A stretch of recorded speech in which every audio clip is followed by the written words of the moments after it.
This is WOR in New York. This already happened.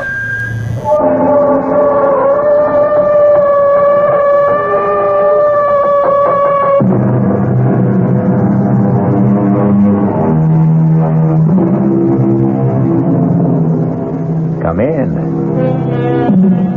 Welcome. I'm E.G. Marshall.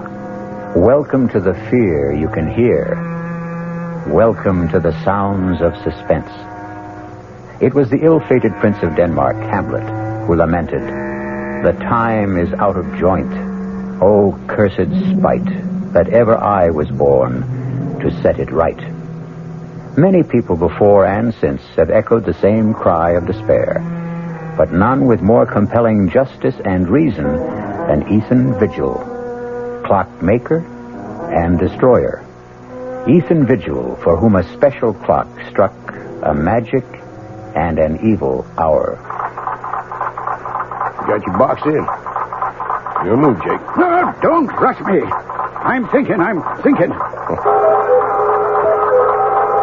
God in heaven, Ethan, how can you stand that infernal racket? What racket? Oh, you mean the clock striking? I don't even notice it anymore.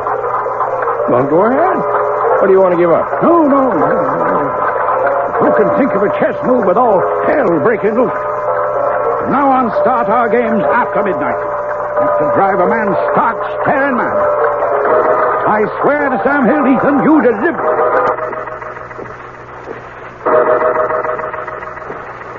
The only two living things left in the room at that terrifying moment, as time stood still, were myself and that damnable machine.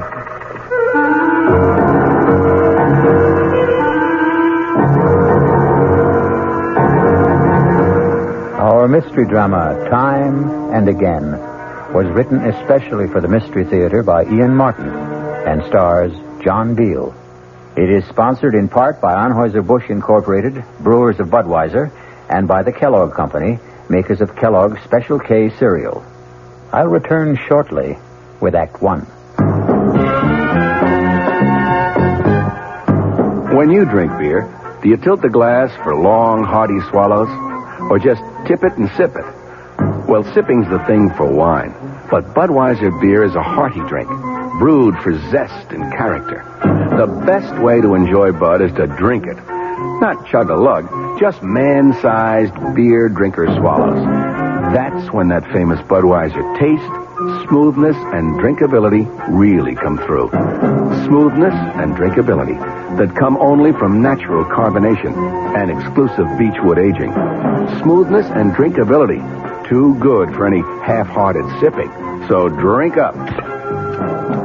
You'll see that brewing beer right does make a difference.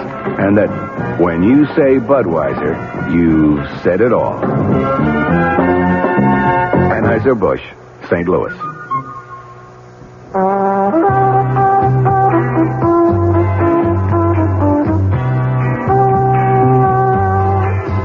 No matter what you're saving for, that's what Suburban Savings for Suburban. Suburban Savings offers you a regular savings account with flexibility. You can add any amount to your account whenever you wish. Withdraw whenever you want. Suburban Savings pays a 5.25% annual interest rate on regular savings paid quarterly, which earns an annual effective yield of 5.47%. Interest is compounded continuously from day of deposit to day of withdrawal, as long as $50 is maintained in the account to the end of the quarter. Come into Suburban Savings and open an account with flexibility. Our regular savings account in New Jersey at Bayonne, Edgewater, Elmwood Park, Emerson, Hackettstown, Morris Plains, Nutley, Paramus, and Sparta.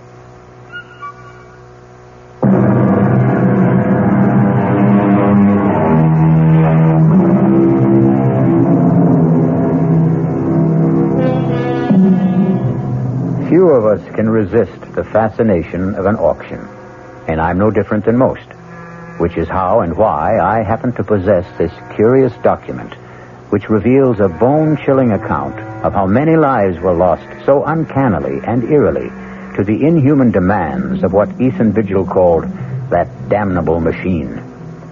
The tale I'm about to tell... No, wait. If you can manage to decipher his cramped longhand, let Ethan Vigil confess for himself.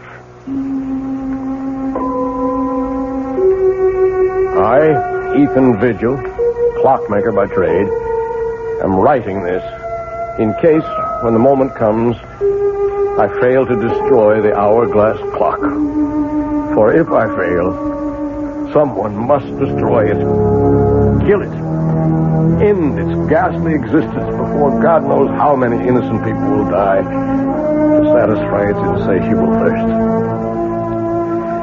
The clock itself came into my possession more or less by accident. I was working late at my shop one night about a year ago, and I heard a tapping on the closed glass door. Nation, some people can't read signs.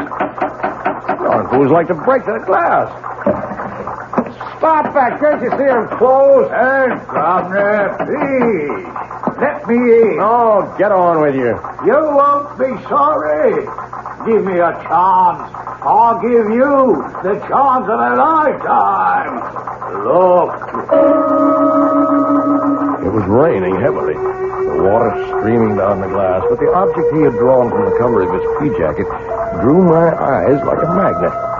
It was a clock, the like of which I'd never seen. It was shaped like an hourglass, with a strange appearing pendulum hanging in the lower half and the face in the upper half. And in the place of the figure 12, at the top of the face, was the numeral 13. I had to see that clock more closely. Oh, bless you, Governor.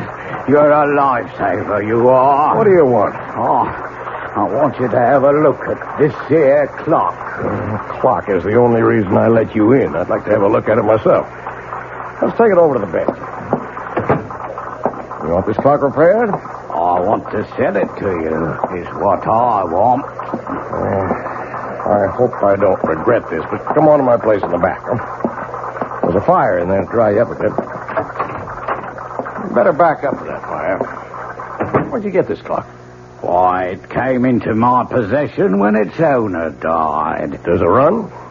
Well, now, that there clock, it doesn't run. I'd be the first to admit it. I'll give you $20. Oh, now, look here. $20. Take it or leave it. Well, I may be down and out, but I know a good thing when I see it, and I don't intend to be taken advantage of by somebody else. There doesn't seem to be any question of who's being taken advantage of. Harriet. Ethan, who is this person? He's a customer, more or less. This is my sister-in-law. It's near on to midnight, and my poor sick sister is pining upstairs for her husband to bring her a little faith and consolation. Oh, now, Mom, I certainly am sorry to intrude on family problems. Then don't. Ethan, get rid of this man. You better go. Yeah, but what about our business and the clock? Well, $20 is all I have to my name. I'll take it. Don't you do it, Ethan. Oh, mind your own business for once, Harriet. I had little doubt my sailor, who called himself Harry Stubbs, had dubious title to that strange clock. But like all collectors, to own something totally and unreservedly unique is an overriding obsession. Is he gone? Yes. Oh, just look at this place after you had that derelict in here. Lights on all over the place, eating up money. To say nothing of good hard cash thrown away on that piece of junk on the table. It was my own money. What own money? Oh, you and Henrietta wouldn't even have a roof over your heads, let alone a piece of business, if it weren't for me. Oh, no, it's my money that keeps you going, and don't you forget it. Now, you lock the door to the shop. I still have some repairs left to do. You'll have to get up early tomorrow and do them. I just wanted to have another look at this clock. You'll waste no more time or light or fuel down here tonight.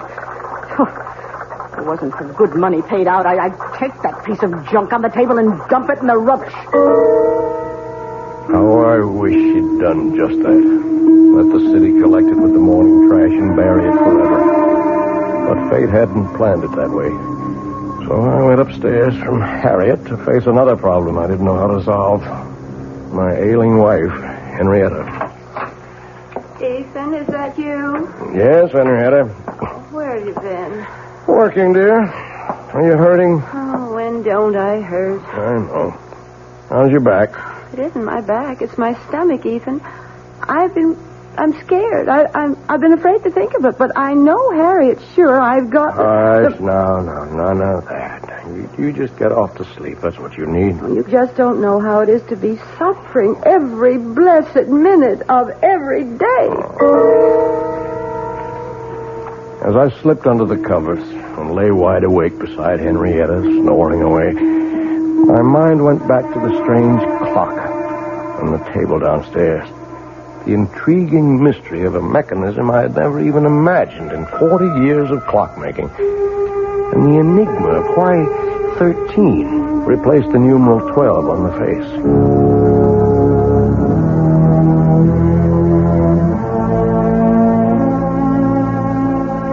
All the next morning, between my infrequent customers, I puzzled and poked and tried to reveal the workings of this bizarre clock. But by 1 o'clock in the afternoon, when I was completely stymied, my wife surprised me by coming out to the bench in her bathrobe. Henrietta, what's wrong? I've been calling for someone. Where's Harriet? She went to market. I'm sorry, I didn't hear you. Oh, I've got those blinding headaches again. Could we send for Dr. Royce? Is that the old clock that Harriet told me you threw away hard-earned money on? It's a very valuable antique, an original, and it was my money. Does it run? No. And what good is it? It's worth $20 as it is, at least. In working condition, it could be priceless. Can you fix it? Oh, I don't know. Why not? Well, look at it, Henrietta. Have you ever seen anything like it? First of all, the hourglass shape of the case. What's inside? Well, that's the problem. Except for the two round glass windows. And they're not even glass. I don't know what they are. What window? Well, the one for the clock face in the upper cup, if you want to call it that, and the one in the lower inverted cup, where you can see what looks like a pendulum. Oh, can't you shake it and get that to swing? That doesn't seem to be the way it's activated. It's quite stationary. Funny lopsided shape. Maybe it melted or something. Can't you get into the works? Well, only through this lid on the top. Now, look. There's all you can see of the works. Very old. Wooden gears, wooden pinions, wooden axles. No way to lift it out. I can't even get my hand in there to try. Let me. It's so silly. There must be some way to... Ow! What is it? Look what your silly old clock has done. What's the matter? My finger is bleeding. It felt like something bit me. Oh, come on, let me see. It's just a scratch. Scarcely drew blood. Just the same, I'm not taking any chances with that dirty old clock. I could end up with blood poisoning. I'm going to run this underwater. Now, you get me a bandage and some disinfectant. Right with you. I was suddenly aware that the clock was running. And its beat was the sound of the human heart.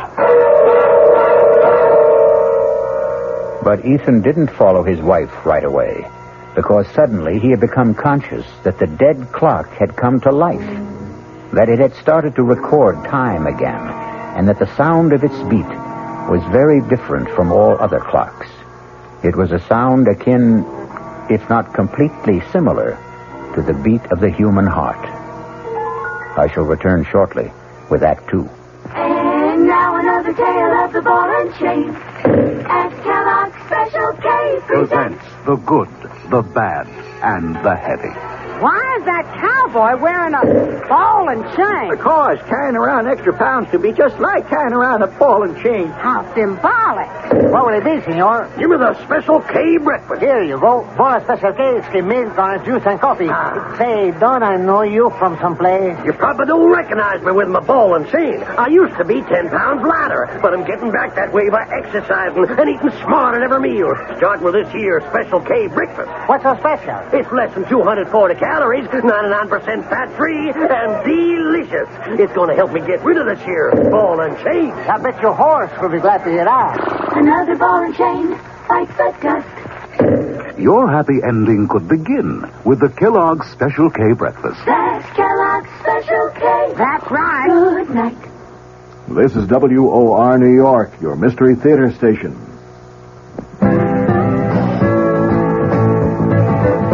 Hey, Ma, what's for dinner? Hey, Ma, what you got?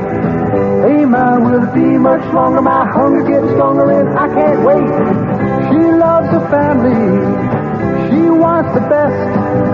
She does all that she can do. She lets ShopRite do the rest. Hey, Ma, what's for dinner? How about Armour canned ham, 3-pound size, $3.99. ShopRite grade A frozen green beans, 9-ounce packages, 6 for $1. ShopRite dairy case homestyle biscuits, 8-ounce packages, 5 for 49 cents.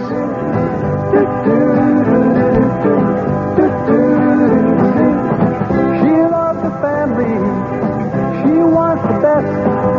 She does all that she can do. She lets ShopRite do the rest. Hey, Ma, what's for dinner? ShopRite has the answer.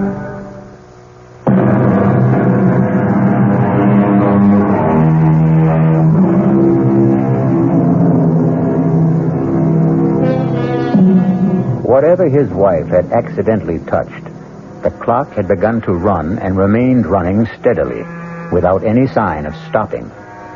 Ethan checked that Henrietta's wound was little more than a surface scratch, and returned to observe... But let him tell his own story for himself, as he wrote it in his confession.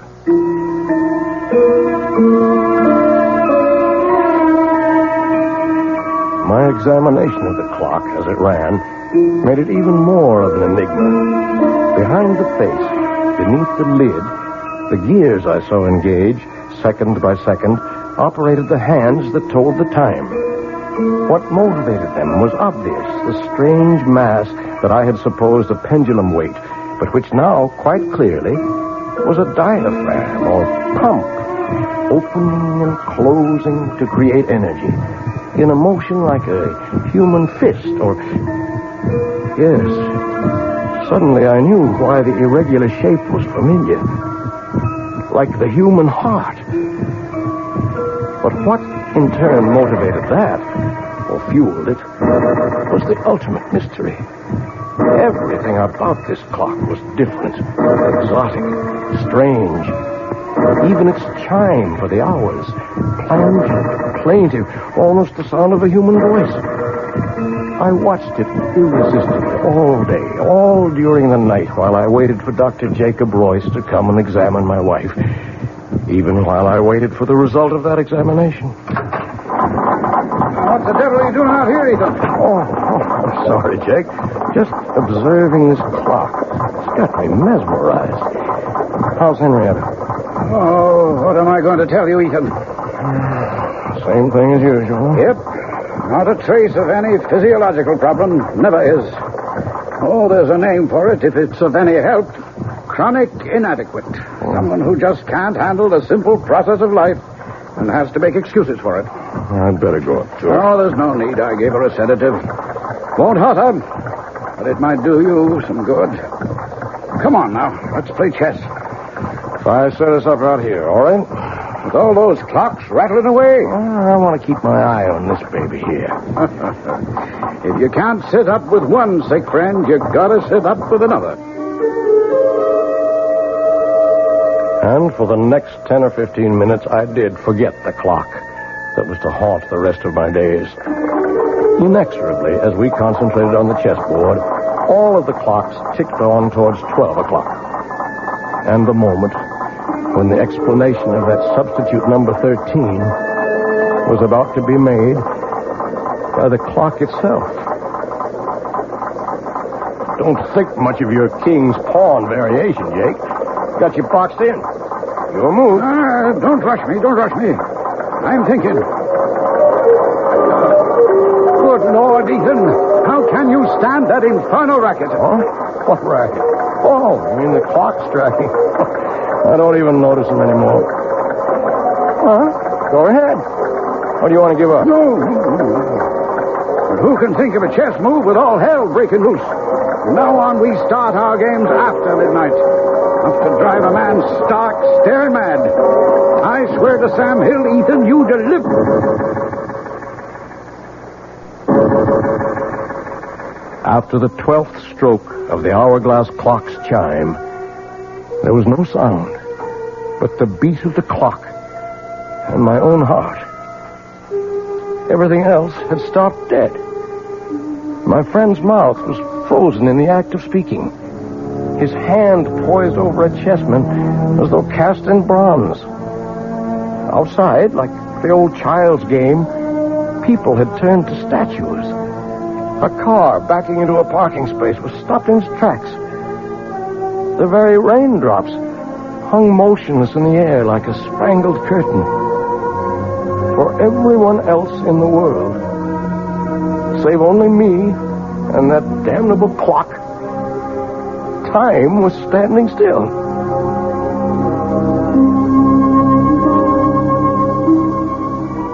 The next hour was a strange delirium. My brain raced with new ideas for achieving my lifelong dream, a perpetual motion timepiece. My legs were as supple and tireless as an 18-year-old's as I climbed the stairs to look at my wife, frozen in the act of turning in her sleep. My sister-in-law caught in the middle of a snore. Towards the end of the hour, I returned to the shop. A quick stab of terror prodding at me. Was this to be forever? Poor Jake still sat in the middle of the move he had started almost an hour ago. The hands of all the clocks pointed to exactly 12, except the hourglass. There, the small hand stood directly at 13, while the minute hand swept closer and closer to join it. With a sense of mounting excitement, I waited for their junction. Like the other clocks, my strange new one had only struck 12 before. Now I felt I knew the reason for 13. The extra magic hour of precious time that twice a day it offered to its owner. With bated breath, I waited for the proof. The missing chime. And then it came. Directly set us up here tonight to get me off my game. I concede. Don't you want some more time to think it over? Oh, it wouldn't matter if you gave me an hour to consider it.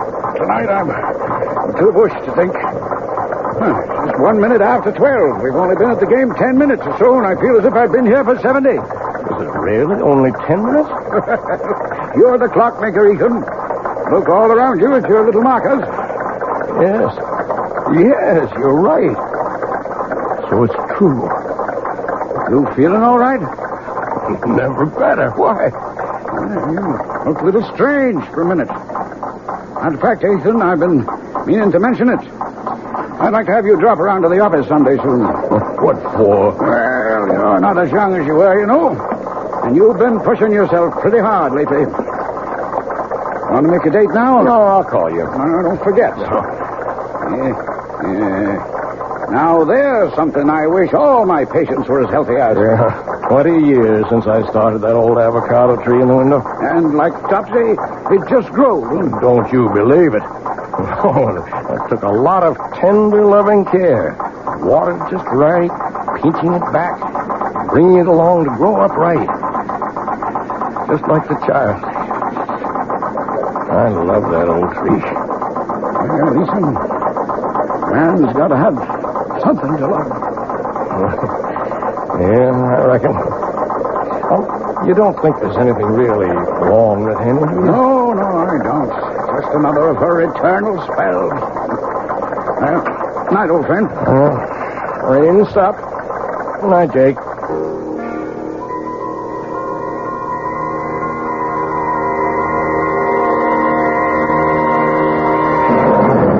For a long time after my old friend drove away, I stood by the door, gazing into the cool, crisp night. I didn't notice the cold. I was too full of a kind of welling excitement inside me. What a gift that clock had brought me. The dreams were building like castles in my head. Why, I was richer and more powerful than a king. Well, now I knew, no matter what, that for 2 blessed hours every day, from now on, I was a free man. And the last thing I heard that night as my head hit the pillow was the triumphant beat of the clock sounding in my inner ear. Or was it the sound of my own heart?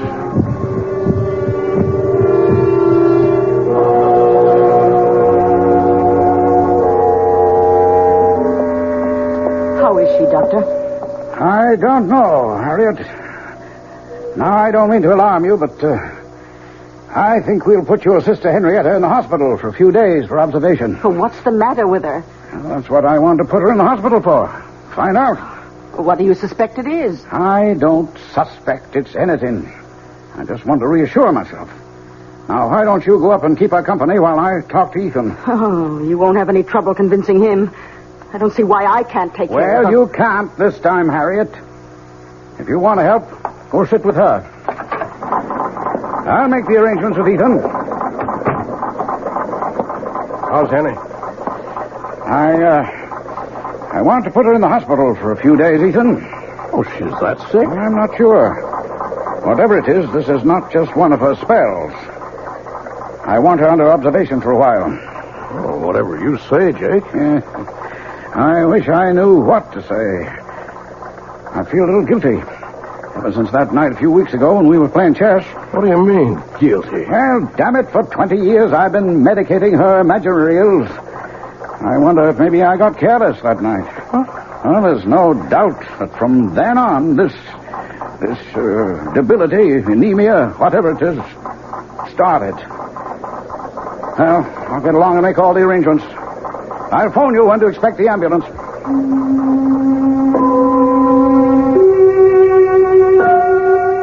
I had my own guilt nagging at me. In the months since I'd discovered the secret of the clock, I'd thought of pretty nearly nothing else. I waited as eager as a child for those 2 stolen hours every day. Not only for the relief from Harriet's nagging and poor Henrietta's everlasting complaints, but for the lift, the joy, the youth and vigor that they brought me. For I'd gone one better than Ponce de Leon. For part of a day, anyway. I had found the fountain of youth. But a wave of shocks was about to jolt me back to reality. The first was Henny's being taken to the hospital. The second was the morning the clock stopped.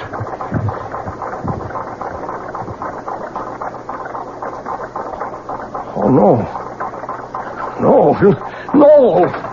What is it, No, Ethan? You can't stop. What is it, Ethan? What's wrong? The clock, it stopped. Oh, is that all? I've got to get it started. Oh, you shake it like that, it'll end up in pieces. Good riddance. I told you it was a waste of money. Get out of here. How dare you talk to me like get that? out! Oh, I certainly will. Nobody's going to talk to me like that, particularly not you. I was frantic. My golden hours of solitude gone. My extra gift of precious time and the rebirth of youth. I couldn't let them go. There must be some way to bring them back. Start that damned intricate mechanism again. The clock was dead. Its lifeblood somehow drained. Blood. But that's what started it in the first place. Maybe... Oh, damnation. I'll let it ring. I've got to find something to... Oh, all right. Hello? Ethan, it's Jake. Oh, Jake. Look, I don't want to talk now. Oh, then you've heard. Heard what? About Henrietta? Oh, she's not... I just got back to my office and got a message from the hospital. I'm afraid she's passed away. Oh, are you sure? Well, I'm on my way to the hospital now, just on the outside chance. Better meet me there. I'm on my way.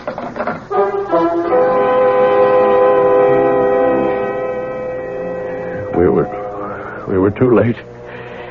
Henny was gone. With no goodbyes.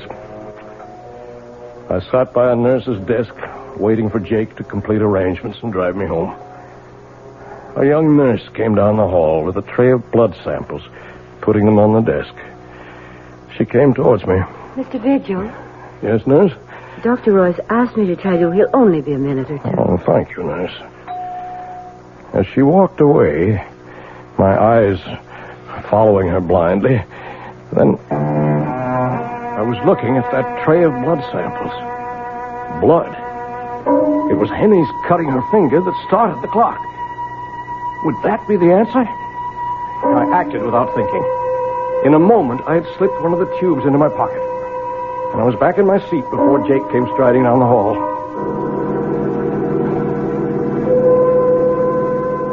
I was back in the shop at last, alone. With shaking fingers, I lifted the lid, exposing the brain or whatever it was of the clock. Uncapping the tube, I poured in the blood. I looked at the dial. The hands were spinning around to the proper time. And then the clock was alive again. Its heart was beating.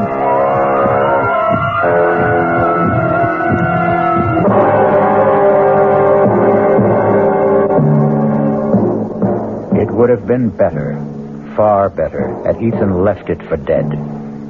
As we shall see when we return shortly with Act 3. We knew we had a good thing going, but we're absolutely delighted that you know it, too. I'm Hy Brown, producer of Radio Mystery Theater, saying thank you. Thank you for those thousands of letters. Our prize drawing is over now, and I wish I could thank each of you personally. But here's the rub. So many of you ask questions about all sorts of things having to do with radio that sifting through the letters will take weeks. So here's a suggestion. If you need a quick reply, do write again, just the question this time, and we'll try to answer right away. Send it to Mystery Theater, Box 5152, Radio City Station, New York 10019. That's Mystery Theater, Box 5152, Radio City Station, New York 10019. And again, thanks so very much for your fabulous encouragement. This is WOR New York, your station for the Mystery Theater. Hello, this is Joe Franklin. Ladies and gentlemen and boys and girls, for the very latest in nostalgia, for the ultimate in remembering, please join with me on Saturday nights from 9:05 to 11 o'clock, where memories are truly happening right here over WOR Radio.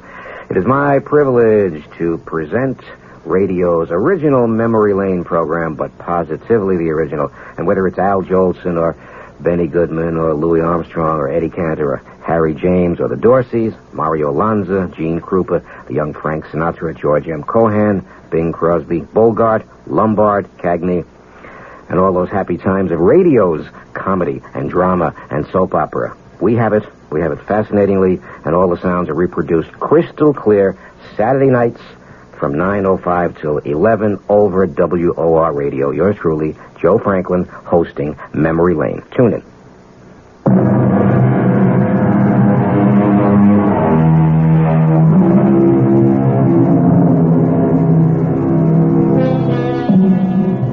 Which of us could resist the temptation of perpetual youth? Or short of that, any extension of life? 2 extra hours a day is 730 a year. Almost exactly an extra month. In a lifetime, 6 whole more years. But what Ethan Vigil forgot is that for every action, there is a reaction. For every gift, a recompense.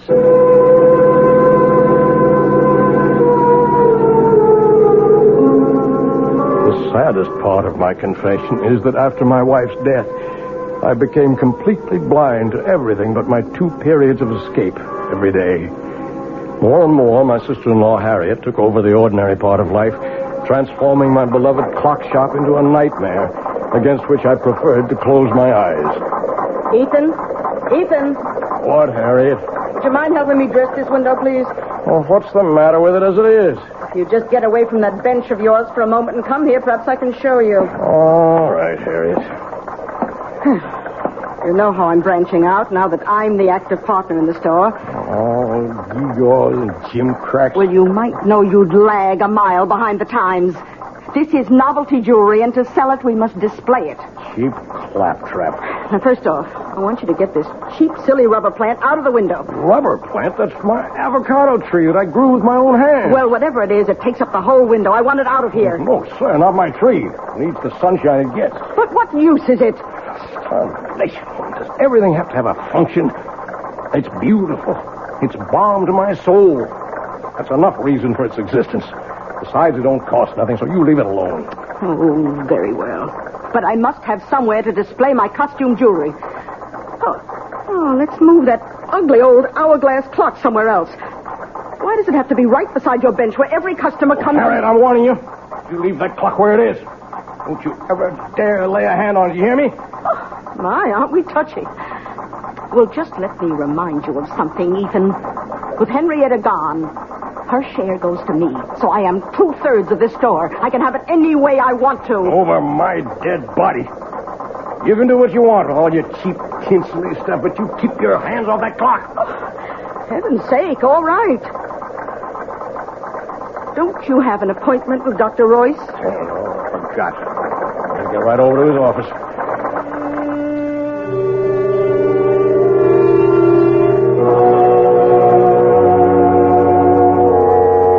Okay, Ethan, you can put your shirt back on. I'm all finished examining you. Oh, what's the verdict?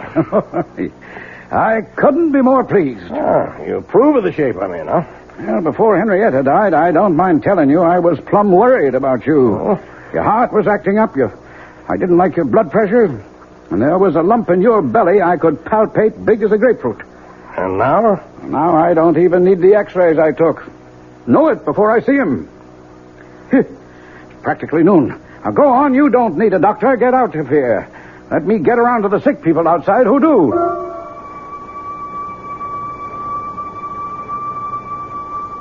As I went into the outer office, I glanced at the electric clock on the wall. The hands clocked to noon as I did so. And I was looking at a, by now, familiar scene. The nurse who had risen to escort the next patient in was suddenly transfixed, halfway up from her chair. A child about to scream remained with face contorted, the scream not yet uttered. A thought crossed my mind. It was a month since I had fed the clock that first transfusion. I went into Jake's small lab, opened the refrigerator, I helped myself to a blood sample, and left.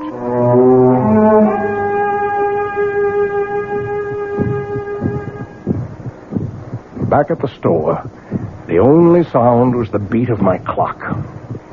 It seemed a little labored to me, but for the moment I was too furious to see what Harriet had been at since I left.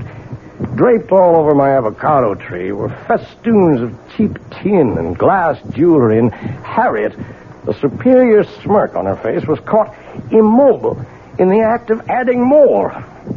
I choked back my anger because suddenly, before I could move, the clock beat died. Why, Ethan, how'd you get back so soon? What are you doing to the avocado? Well, since I can't take it out of the window, I thought I'd just use it as a display tree. You leave that alone. As long as it's there, no one moves that or touches it, except me. You understand that? Well, you certainly don't have to be so abusive. Get away. Get out of here. Leave me alone. Oh, when you're in a mood like this, I'm glad to. I'm sorry to tell you that your precious clock seems to be out of order again. I hope this time it's broken for good. Good riddance. Poor old tree. But first, some special oil for the magic lamp. Please, God, you'll still run again.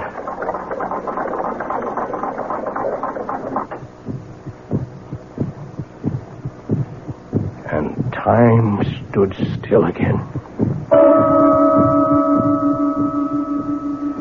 The pattern for the next months of my life was set. The part of it in my waking moments was only a necessary bridge between the long hours of infinite relief and accomplishment my clock brought me each noon and midnight. My designs for my perpetual motion mechanism were completed. I had already started to build it. That was my real life. Although I found to my dismay that the clock seemed to demand more and more frequent transfusions to stay running. But these were easy to steal from Jake's office in the hours when time stood still. Then once again, events caught up with me. Oh, Jake, in just a moment. What are you doing here this time of night? Well, the evening's young. I thought a chess game might get some things off my mind. What were you frowning at in the window when I passed? My plant there. Avocado? Oh, yeah. Looks a mite peaked. I can't understand it. It's been wilting and drooping day by day. No reason. Are you any good at diagnosing vegetable life, Jake? Nope. I'm beginning to think I'm not much better with humans. I wish I knew the secret of your spot of youth. Think I'm getting old. You're not yourself, Jake. What's wrong? I don't know. In a way, it goes back to Henrietta's death, or seems to. What does? Well, I never said too much about the way she died at the time, Ethan. Congestive heart failure, you said? Oh, that's true enough. That's a condition that produces an end to living. But what caused it? Are you asking me? No, I'm asking myself. And I have no answer. Oh, tests were run and the pathological evidence was clear enough. But in spite of massive transfusions, we couldn't stop Henrietta's blood from simply disintegrating. Quite literally turn into water. And that's unusual. Abnormal. Never seen a case like it before. In the last 3 months, I've lost 3 of my patients to the same sort of, what shall I say, same sort of malady. I might have seen it developing, except for a strange thing. What? Well, all of them had been to my office and had routine blood samples drawn for physical checkup. And the samples didn't warn you? There weren't any samples to examine. Unaccountably, they disappeared from my office. And one other strange coincidence. The night your wife died, a blood sample for a patient in the hospital disappeared. And that patient died later? Yep, about 4 weeks later. But I don't know why I'm worrying you with all this. It's none of your business. Well, it is. Huh? Oh, you mean as far as Henrietta is concerned? No, I mean much more than that. Ethan, what is it? I didn't mean to upset you like this. I'm not upset. I mean, I just want you to understand. Understand what? That I'm sorry. Oh, I'm so sorry. Well, you're a good friend, Ethan. And I guess I don't feel like any chess tonight. I'll run along. Jake. Yeah? I never asked before, but do you remember exactly what time Henny died? Oh, about 25 to 12, I think. I didn't have to think. I knew it all now. That was the precise moment that evil clock first stopped. So it was a monster, insatiable, that once having tasted blood, continued to suck on its victim till it had drained all life away. And I was no better, no less evil. I had been feeding this mechanical vampire at the cost of other human lives. In a daze, unable to explain to him, I saw my old friend Jake out and turned to face what I had to face.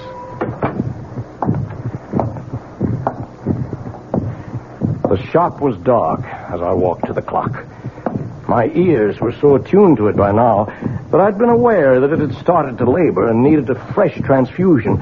I was more than a little mad by now. As in the dark, I said to it, "Die! Damn you, you devil! Die!" My moment of triumph was brief. I still had my own expiation to make. Not only for my wife, but for all those others.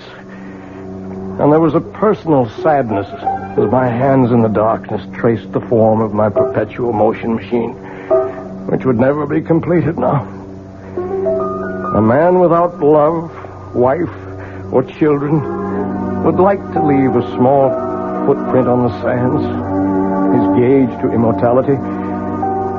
All I would leave now was a sick avocado tree I had nourished for 20 years for nothing. And then suddenly, I heard stealthy footsteps and pulled back into the shadows.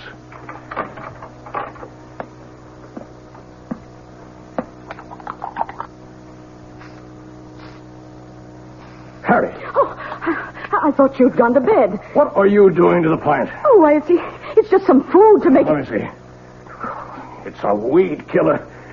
You've been poisoning my tree. Why, you... Don't you touch me. Get away from me. Get away. Look what you've done. I've cut my hand. It's your fault. And finally you've smashed up this ugly old clock for good. It's dead. Just as dead as your precious avocado tree is going to be. And don't think you can save it. I knew you'd never agree to take it out of the window, so I've been poisoning it for weeks. It's as good as dead right now. And so were you, Harriet. So were you. Her blood had started the damn thing again. But this was to be the last time. What is there left to say? I have to watch another human being die. Slowly, inexorably, unable to arrest the inevitable.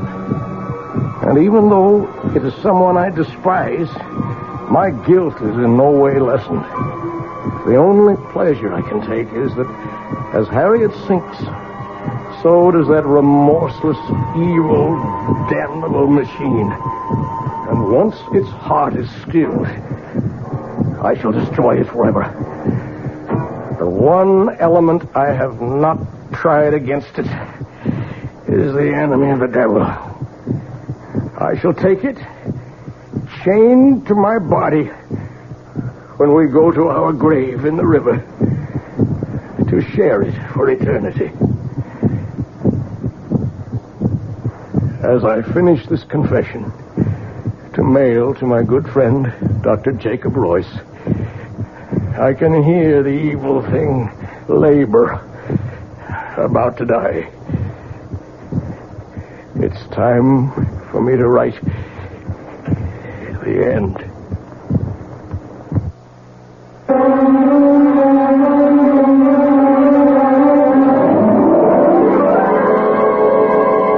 So be warned.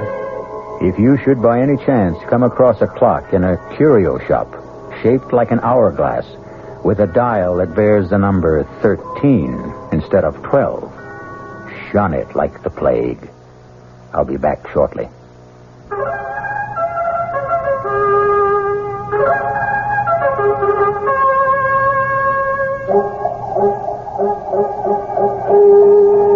Hello, mystery fans. This is the Creeping Claw. Yes, this is the Claw, and I'm coming your way. I'm coming your way, and I'm gonna get you.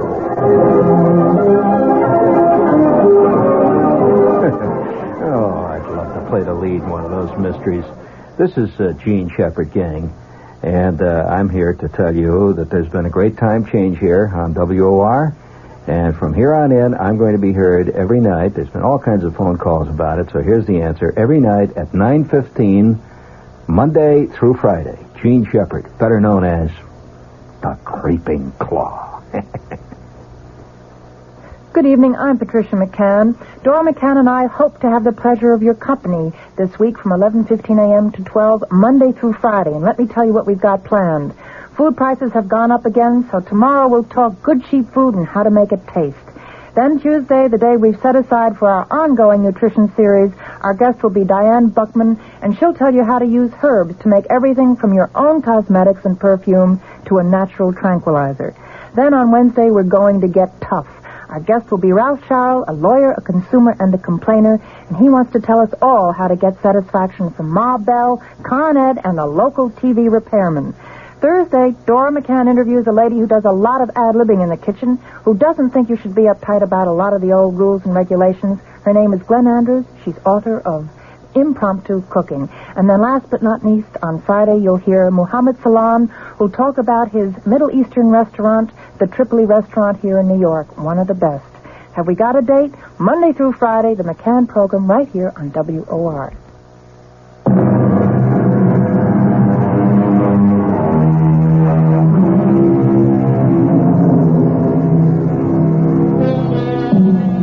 Oh, the fascination of time and man's never-ending quest to hoard it, to stretch it, to borrow an extra portion for himself alone. As I sit watching the clock ticking away, I, too, have that irrational impulse all of us have felt sometime to hold back the hands and bring time itself to stop.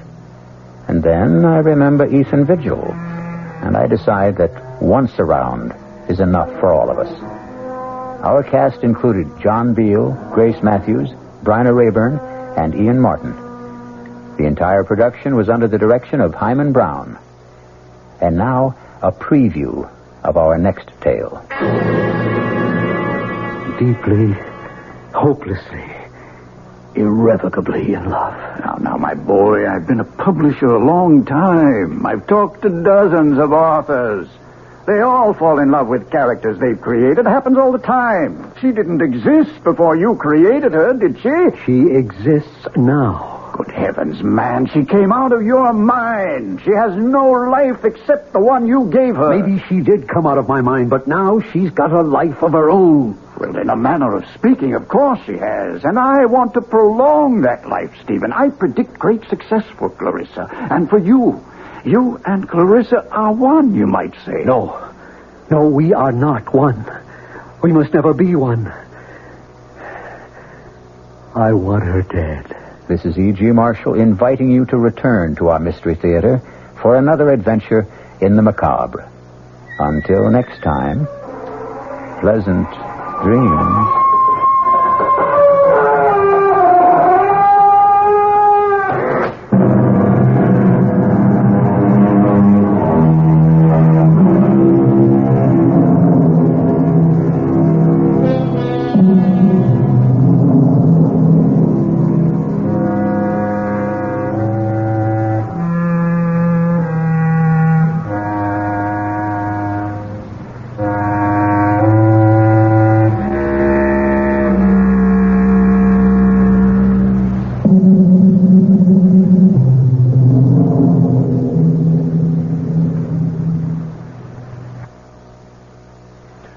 WOR Mystery Theater was brought to you by ShopRite Supermarkets, where you get a lot more for a little less, and by Suburban Savings, with offices throughout North Jersey. The preceding Mystery Theater program was furnished by the CBS Radio Network. John Wingate here. You have a problem? Money, stocks, medical, or whatever. Then join me, weeknights at 10 p.m., for the Wingate News Digest. News is simpler than you think. It's what affects you, your pocketbook, your job, your pension, all those things. These we cover, plus all hard news. The Wingate News Digest, weeknights at 10. Be sure you join us again tomorrow for the Mystery Theater, right after the Foot and Lewis News Commentary, Monday through Friday, here on WOR. The news is next with Bert Wilson, a full 15-minute wrap-up, WOR New York, an RKO General station.